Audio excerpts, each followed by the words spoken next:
In 1879, an American named Henrygeorge published a book that asked a simple question: why does poverty persist and deepen even as industrial wealth increases? Why, in the richest period in American history, are more people losing their land, not fewer? The book sold 3 million copies in a decade and, for a period, was the second best-selling book in the United States, behind only the Bible. It was taught in schools. It was debated in churches. Andrew Carnegie called it one of the most important books ever written. And then, within the span of a few years, it quietly disappeared from American classrooms. Not because it was wrong, not because it stopped being relevant, but because the questions this book was asking, well, they were making some very powerful people very uncomfortable. But this is not just a story of one book. This is a story about what happens when the people with the most to lose from an educated public acquire the means to shape what that public is taught. It is a story about the teachers who stood toe-to-toe with the richest men in the United States because they knew exactly what was at stake. And it is a story about the most valuable thing you could give a child. Not money, not connections, not inherited advantage. No, a true education. One that teaches them not just what to think, but how. In today's video, we will shine a light on one teacher in particular, Edna Morse of Osage County, Kansas. In October of 1901, she wrote a 2-page letter to her county superintendent explaining why she intended to keep teaching a curriculum she had been explicitly told to stop using. She was dismissed 2 months later. She was not a radical. She was not a political agitator. She was a school teacher of 19 years who looked at what had been removed from her classroom and understood precisely what the removal meant, and she decided that her students mattered more than her job. What she was told to stop teaching was the economic history that American school children had been taught for the better part of 3 decades, the mechanics of how money was created, the documented relationship between land ownership and poverty, the historical record of who benefited when currency policy changed and who bore the cost. All major topics covered by Henrygeorge in his 1879 book, Progress and Poverty, and devastating knowledge in the hands of the working-class citizen. This was the curriculum, but in 1901, quietly and without public announcement, it began to disappear from classrooms across the country. That year, teachers across Kansas, Ohio, Indiana, and a dozen other states received new curriculum frameworks through their state education boards. The frameworks were thorough and well-produced. They arrived with the language of modernization, of efficiency, of preparing students for the industrial economy. What they specified with equal care was what should no longer be included: the history of how currency policy had stripped wealth from ordinary borrowers and handed it to creditors. What economists of the era called the greatest organized redistribution in American history was gone. The Greenback movement, which had argued that government rather than private banks should control the money supply, reclassified as a fringe position rather than the mainstream political force it had actually been, and the National Banking Act of 1863, and what it had done to make credit nearly impossible for rural communities to access, gone. What replaced all of it was not wrong exactly. It simply omitted specific teachings which in turn benefited specific people. It taught that markets allocated resources efficiently when left alone. It taught that wages reflected the productive value of labor. It did not teach who decided what productive value meant, or what the historical record showed about what happened to wages when workers had no organized alternative. It taught the conclusion. It removed the evidence that had led prior generations to question that conclusion, and its arrival in classrooms across the country was deliberate, calculated. By 1901, the consolidation of American industrial and financial power had reached something close to completion, and for the first time in American history, the wealthiest men in the country had the institutional means to shape what an entire generation would and would not be taught.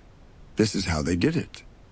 In 1902, John D. Rockefeller established the General Education Board with an initial gift of $1 million, eventually totaling $53 million over 2 decades. The stated mission was to promote education across the United States. The actual function, documented in the board's own published reports, was to coordinate and standardize American schooling along lines its founders considered appropriate for an industrial economy. Frederick Gates, Rockefeller's philanthropic advisor, wrote in 1906 that the object was to produce in the child a perfect knowledge of what he ought to do and a will to do it. Not the ability to question, not the tools to think independently. A will to do what he was told. This was not the type of classroom Edna Morse had spent 19 years building. In 1905, Andrew Carnegie, the same man who had once called Progress and Poverty one of the most important books ever written, established the Carnegie Foundation for the Advancement of Teaching with $10 million. One of its first projects was a pension system for teachers. This is remembered as an act of generosity, but what is less discussed is the condition attached. To qualify for the pension, a college had to adopt curriculum standards the foundation considered acceptable. Curriculum control dressed as retirement security. The teachers who taught the old economic history were aging out, and the teachers who replaced them would be trained in institutions that had accepted Carnegie's terms to secure Carnegie's money. This was not a conspiracy in the dramatic sense. There were no secret meetings, no coded instructions, no explicit agreement to suppress what came before. It was something more durable than a conspiracy. It was convergent interest. The men who funded the standardization of American education were the same men whose accumulated wealth the old curriculum explained, documented, and questioned. They did not need to coordinate. They needed only to fund, and between them, Rockefeller and Carnegie had more than enough to do exactly that. Which brings us back to Osage County, Kansas, and to a school teacher who had watched her students grow up in farming communities where deflationary currency policy had foreclosed their parents' land in the 1880s and 1890s, transferring it to Eastern creditors at fractions of its productive value. She had watched families lose in 2 years what had taken a generation to build, and she understood from the economic history she had been teaching why that had happened and who had designed the conditions that made it possible. She understood that if her students never learned that history, they would have no framework for recognizing it when it happened again. They would have only the story that markets are natural, that outcomes are deserved, and that poverty reflects personal failure rather than structural decisions made by people with names and specific financial interests. That is what she refused to stop saying. Not a theory. A documented pattern with named beneficiaries, traceable through congressional testimony, court filings, and the archived correspondence of the men who made the decisions. She was not teaching radicalism. She was teaching the evidentiary standard she applied to everything else. In her letter, paraphrased because the original document is fragile and the county only permits transcription, she writes that she had been teaching her students to read economic history the same way she taught them to read any history, with primary sources, with documented cause and effect, with the understanding that someone always benefits from a policy decision, and that identifying who benefits is the beginning of understanding why the decision was made. She writes that she did not believe it was her function to protect her students from conclusions that made powerful people uncomfortable. She believed it was her function to teach them how to reach conclusions at all. The letter was written in October. She was dismissed in December. The students who sat in her classroom that final year were born around 1888. They would have been in their early 20s during the panic of 1907, when J.P. Morgan coordinated private capital to stop a financial collapse, behaving in effect as a central bank that the government did not yet officially have. They would have been in their 30s when the Federal Reserve Act passed in 1913.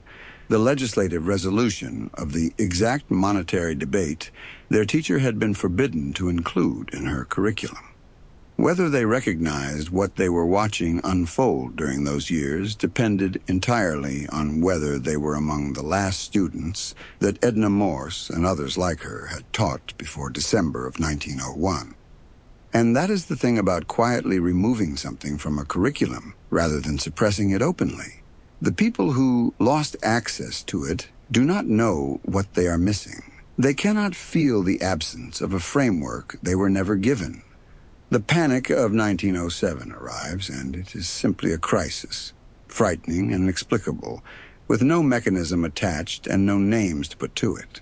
The Federal Reserve Act passes, and it is simply policy, distant and technical, the kind of thing that happens in rooms ordinary people are not invited into. The curriculum did not just remove information, it removed the ability to recognize what that information would have explained. That is a more durable erasure than anything that could be accomplished in plain sight. I am aware that for some, no amount of circumstantial evidence will move the needle. So let me leave you with one final piece of evidence, and the most damning of all. In 1913, Rockefeller's generaleducationboard published a document titled The Country School of Tomorrow, a publicly available document, not hidden away in a filing cabinet or quietly destroyed like so many other documents of the time. In it, Frederick Gates writes with striking frankness about the aim of education in that era. The goal was a population literate enough to follow instructions, but not literate enough to question where those instructions came from. Think on that for a moment. The very men entrusted with the future of the next generation, telling us exactly how they plan to derail it. The link to this document is in the description below. Read what they wrote in the words they chose about what they believed education was for. The students remembered Edna Morse. 3 of them wrote letters later in their lives, 2 of which have been located in county historical collections in Kansas. They described their teacher in nearly identical terms. A woman who treated economic questions the same way she treated geological questions or biological questions, as things that had answers, and that the answers could be found if you knew where to look and what to look for. One of them writes that she was the only teacher he ever had who made him feel that the world could be understood, not simplified, understood. He writes that after she left, the new teacher was perfectly kind and perfectly useless in that specific way. So what remains after all is said and done? After the overhaul of a functioning and valuable curriculum? After the dismissal of the only teachers who cared enough to fight for their students' futures? The brave few in 1901 and 1902 and 1903 who received those new frameworks looked at what had been removed and understood immediately what the removal meant. How many of them refused? And how many students walked out of those classrooms carrying a framework for understanding the world that they would carry with them the rest of their lives? And the scariest question of all, why does all of this feel so familiar today? I can't shake the feeling that we are returning to a state where those in power openly manipulate the flow of information to suit their agenda, to write the narrative as they want it written, and to keep those beneath them helpless and believing, as they always have, that this is simply the way things are. The men with the money won that battle. Rockefeller and Carnegie are remembered as philanthropists, their foundations still operating today, still shaping education policy, still deciding what is and is not appropriate for the next generation to learn. But what they will never understand is that for every dollar they are willing to throw at a problem to make it disappear, there is someone willing to stand up and fight, who cannot be bought, and for whom no amount of money would ever be enough to stop them. The Edna Morses of the world.